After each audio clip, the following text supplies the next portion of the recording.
Hello दोस्तों, कैसे हैं आप सभी। आई होप कि अच्छे होंगे, मस्त होंगे, पढ़ाई कर रहे होंगे। तो मैं आज आपके लिए लेके आया हूँ यूपी बोर्ड 12th का इम्पोर्टेंट क्वेश्चन जो टॉपर 2026 में आपको बना के जाएगा। ये जो मैं क्वेश्चन लेके आया हूँ ये बहुत इम्पोर्टेंट है। क्या है ये? टॉपर 2026 का ये क्वेश्चन पेपर है जो आपके बोर्ड एग्जाम में आने ही आने वाले हैं। क्योंकि मैंने इसको बहुत सर्च करके, बहुत रिसर्च करके ये क्वेश्चन लेके आया हूँ जो आपके बार बार क्वेश्चन पेपर में आए हुए क्वेश्चन है, जो मैंने इसको एक एक क्वेश्चन ढूंढ के लेके आए। इसमें क्वेश्चन ही आपको दूंगा, आंसर आपको ढूंढ लेना है अपने कॉपी में, अपने नोट्स में इसको टिक लगा लेना है कि हाँ ये इंपॉर्टेंट है। तो चलिए चलते हैं, हम चैप्टर वाइज इंपॉर्टेंट क्वेश्चन लेके आए हैं। चैप्टर वाइज है हमारा। ये कितने क्वेश्चन है टोटल? हमारे 35 सबसे मोस्ट इंपॉर्टेंट क्वेश्चन है।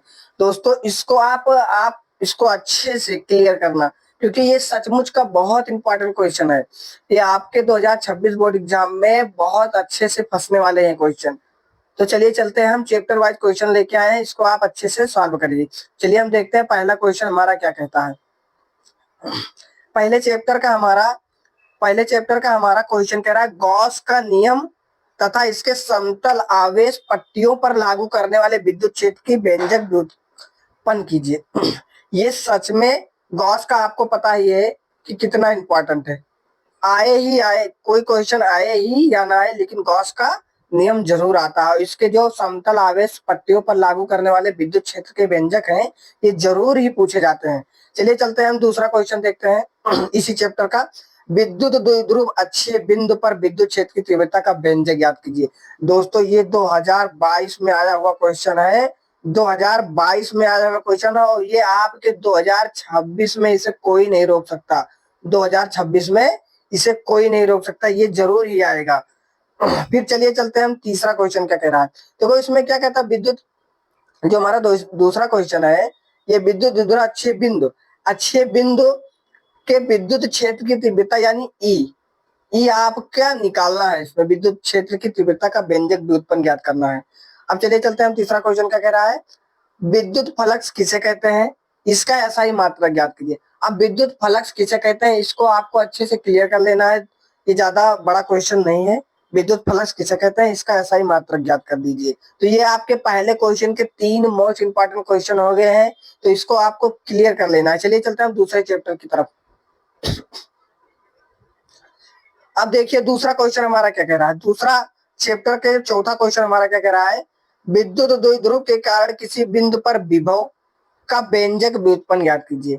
अब विद्युत द्विध्रुव के कारण किसी बिंदु पर विभव का व्यंजक व्युत्पन्न ज्ञात कीजिए। तो ये आपको अच्छे से क्लियर कर लेना है। अब चलिए चलते हैं हम पांचवा क्वेश्चन की तरफ। समांतर पट्टिका संधारिता की धारिता तथा व्यंजक ज्ञात कीजिए जो डाइइलेक्ट्रिक सहित हो। अब देखो ये भी आपके 2024 के मोस्ट इंपॉर्टेंट क्वेश्चन है। 2024 में पूछा गया ये क्वेश्चन है और इसको आपको क्लियर कर लेना। ये 2026 में आपके आने वाले क्वेश्चन है। समझ में आया? क्योंकि ये सब मैं कह नहीं रहा हूँ। आप कोई भी विद्या क्वेश्चन उठा लीजिए, कोई भी क्वेश्चन बैंक उठा लीजिए, उसमें ये क्वेश्चन आपको जरूर देखने को मिलेंगे। अब चलिए चलते हैं हम छठवां क्वेश्चन की तरफ। छठवां क्वेश्चन हमारा कह रहा है संधारिता की श्रेणी तथा समांतर संयोजन को समझाइए तथा सूत्र ज्ञात कीजिए। अब संधारित्रों के श्रेणी तथा समांतर संयोजन को समझाइए। तो ये आपको अच्छे से क्लियर करना है। ये जितने सारे क्वेश्चन है हमारे इंपॉर्टेंट है। अब चलिए चलते हैं हम अपने तीसरे चैप्टर की तरफ। तीसरा चैप्टर हमारा क्या कह रहा है। तीसरा चैप्टर हमारा कह रहा है सातवां क्वेश्चन इलेक्ट्रॉनों की परिवाह गति का व्यंजक व्युत्पन्न ज्ञात कीजिए। ये भी इंपॉर्टेंट है। आठवां क्वेश्चन तो सबसे ज्यादा इंपॉर्टेंट है हमारा, किरचॉफ के नियमों को लिखकर उदाहरण सहित समझाइए। इसमें कह रहा है किरचॉफ के नियमों को लिखकर उदाहरण सहित समझाइए। अभी आपके आगे जो क्वेश्चन आने वाले हैं उसके मैं आंसर भी बताऊंगा, वो कितने इंपॉर्टेंट है आपको पता भी नहीं चलेगा। ये आप अच्छे से क्लियर कर लेना, क्योंकि जो किरचॉफ के नियम है ये बहुत इंपॉर्टेंट है, क्योंकि हर बार पूछे गए ये क्वेश्चन है। अब चलिए चलते हैं, जो 9वां क्वेश्चन हमारा कह रहा है व्हीट स्टोन ब्रिज का सिद्धांत एवं प्रयोग लिखिए। ये भी बहुत इंपॉर्टेंट है। कितना इंपॉर्टेंट है ये भी बहुत। अब चलिए चलते हैं हम अपने चौथे चैप्टर की तरफ। चौथा चैप्टर हमारा कह रहा है गतिमान आवेश और चुंबकीय चुंबकत्व। ये 10वां क्वेश्चन हमारा कह रहा है चुंबक क्षेत्र के गतिशील आवेश पर लगने वाले बल का व्यंजक व्युत्पन्न ज्ञात कीजिए। एक चीज दिमाग में रखना, सबसे ज्यादा जो आपके बोर्ड एग्जाम में क्वेश्चन आने वाले हैं वो व्युत्पन्न पे ही आने वाले हैं। व्युत्पन्न आएंगे, सवाल आएंगे, डेरिवेशन आएंगे, ये सब आपको अच्छे से क्लियर कर लेना है। 11 नंबर क्वेश्चन कह रहा है चुंबकीय क्षेत्र में धारा वहां करने वाले चालक पर लगने वाले बल का व्युत्पन्न ज्ञात कीजिए। ये भी बहुत इंपॉर्टेंट क्वेश्चन है। 12 नंबर देखिए, एम्पियर पर्पतीय नियम को लंबी सोलोनाइड का प्रयोग कीजिए। ये भी इंपॉर्टेंट है। तो ये सब जो मैंने ज्यादा क्वेश्चन इसलिए नहीं लाया, एक एक चैप्टर के 2-2 3-3 क्वेश्चन मैंने लेकर के आया है, क्योंकि हमें पता है कि ज्यादा क्वेश्चन आपको देने से मतलब है नहीं, जो इंपॉर्टेंट क्वेश्चन है उनको आपको दिया जाए, ताकि आपका जो भी डाउट रहे वो क्लियर हो जाए। इसको आप अपने नोट्स में नोट कर लीजिएगा।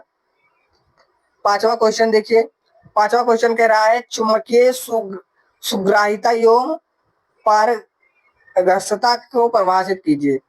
ये भी इंपॉर्टेंट है। ये क्या कह रहा है, डायोमैग्नेटिक और पैरामैग्नेटिक तथा फेरोमैग्नेटिक पदार्थों में अंतर। ये इंपॉर्टेंट है क्योंकि ये 2-3 नंबर में पूछ लेता है, क्योंकि ये जो तीनों में अंतर है इसको आपको पदार्थों में तीनों में अंतर को आपको बताना है। फिर कह रहा है हमारा एक समान चुंबकीय क्षेत्र की ध्रुव पर लगने वाले आघूर्ण का व्यंजक व्युत्पन्न ज्ञात कीजिए। एक समान चुंबकीय क्षेत्र में लगने वाले, ये भी इंपॉर्टेंट है, आप इसको क्लियर कर लेना। अब चलिए चलते हैं हम 6वें क्वेश्चन चैप्टर की तरफ। 6वां चैप्टर हमारा कह रहा है फैराडे को विद्युत चुम्बकीय प्रेरक के नियम लिखकर समझाइए। फिर कह रहा है इसको आपको फैराडे के विद्युत चुम्बकीय प्रेरण के नियमों को लिखकर समझाइए। ये आपके जो नोट्स लिखे होंगे उसमें आपको दिया गया होगा।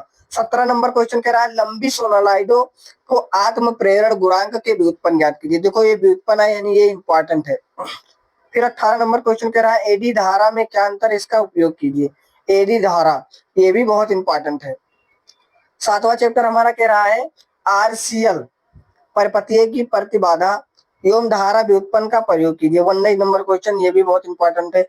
20 नंबर क्वेश्चन कह रहा है प्रत्यावर्ती धारा परिपथीय औसत शक्ति पी व्युत्पन्न, यानी औसत शक्ति पूछ रहा है, यानी पी निकालना है आपको। इसमें पी धारा आई और पी के क्या कह रहा है, औसत को व्युत्पन्न निकालना है। ये भी बहुत इंपॉर्टेंट है। 21 नंबर क्वेश्चन कह रहा है आरसीएल श्रेणी के परिपथ के अनुवाद को समझाइए। ये भी इंपॉर्टेंट है। ये सब आपको जितने क्वेश्चन दिया जा रहा है इसको आपको याद कर लीजिएगा। ये वेरी इंपॉर्टेंट है, ये वेरी इंपॉर्टेंट है। ये मैक्सवेल के समीकरण को समाकल रूप में लिखिए। ये आपके 8वें चैप्टर में मिलेंगे, इसको आपको क्लियर कर लेना है। फिर आपका 23 नंबर क्वेश्चन कह रहा है विद्युत चुम्बकीय तरंगों के विभिन्न क्षेत्रों में radio, micro, infrared, visible, UV, X-ray, gamma का प्रयोग लिखिए। ये वेरी इंपॉर्टेंट है। इसमें आपको एक्सरे मशीन में जो अल्फा रेड किरणें होती है, इंफ्रारेड किरणें होती हैं, वो कैसे हमारे शरीर को स्कैन करके बताती हैं। ये चुम्बक के तरंग का ही इसमें बारे में बताया गया है, तो इसको आपको अच्छे से क्लियर कर लेना है। फिर हमारा कह रहा है 9वां क्वेश्चन गोलाकार पृष्ठ पर अपवर्तक का व्यंजक ज्ञात कीजिए। अपवर्तन, क्योंकि ये जो धारा आती है लौट जाती है, ये हमारे क्या है अपवर्तक के नियम है, इसको व्यंजक ज्ञात करना है, इसको सूत्र बताना है। फिर दर्पण का सूत्र बताना है। दर्पण का सूत्र तो आपको या इसको निकाल देना, अगर ज्यादा नंबर का है तो निकाल देना है, अगर 2, 3, 4 नंबर का है तो इसको दर्पण का सूत्र लिख देना है।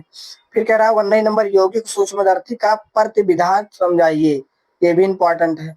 अब 10वां चैप्टर हमारा क्या कह रहा है यंग का द्विक्षेत्र प्रयोग पट्टी चौराहे के व्यंजक व्युत्पन्न ज्ञात कीजिए।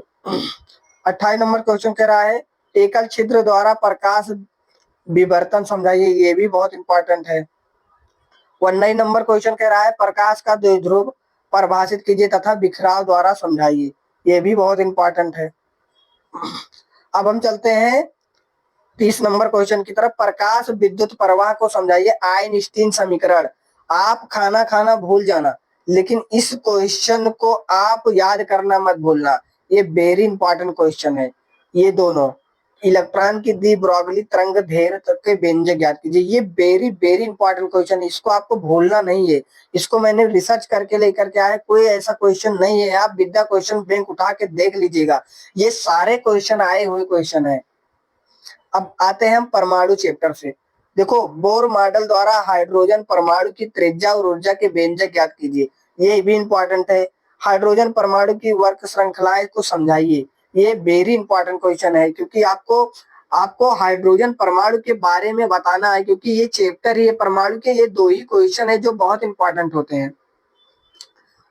अब चलिए चलते हैं हम 13 चैप्टर नाभिक। अब देखो नाभिक तो आपको कंफर्म होना चाहिए, ये इलेक्ट्रॉन चारों तरफ हमारे नाभिक के चारों तरफ घूमते रहते हैं। क्या है? इलेक्ट्रॉन के चारों तरफ हमारे घूमते रहते हैं। 33 नंबर क्वेश्चन, 34 नंबर को रहा कह रहा है परत न्यूक्लियॉन बंद ऊर्जा व्यंजक व्युत्पन्न कीजिए जो द्रव्यमान संख्या के साथ इसमें परिवर्तन को समझाए।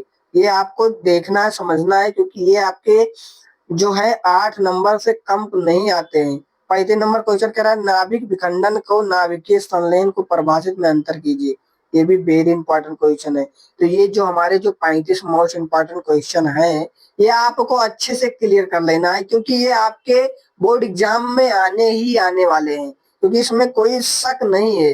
ये जो क्वेश्चन है रिसर्च करके ही लाए गए हैं। तो अगर अभी तक आप वीडियो देखे हैं तो आप इसको जरूर समझ में आएगा। तो आपको जो पूरा वीडियो देखे हैं तो आपको thank you my dear friend, क्योंकि अब मुझे यकीन है कि ये वीडियो आप पूरा देखा होगा और ये वीडियो देखने के बाद में आपने बहुत सारी चीजें सीखे होंगे। तो आज के लिए इतना ही। हम ऐसे हमारे चैनल पे नए नए वीडियो आते रहेंगे, जो भी इंपॉर्टेंट क्वेश्चन रहेंगे उसको हम लेकर के आते रहेंगे। तो आप इसको जरूर पढ़िएगा, इसको नोट्स में इसको क्लिक कर लीजिएगा, टिक कर लीजिएगा कि जो हमारे इंपॉर्टेंट है। तो आज के लिए इतना ही, मिलते हैं नए नेक्स्ट वीडियो में।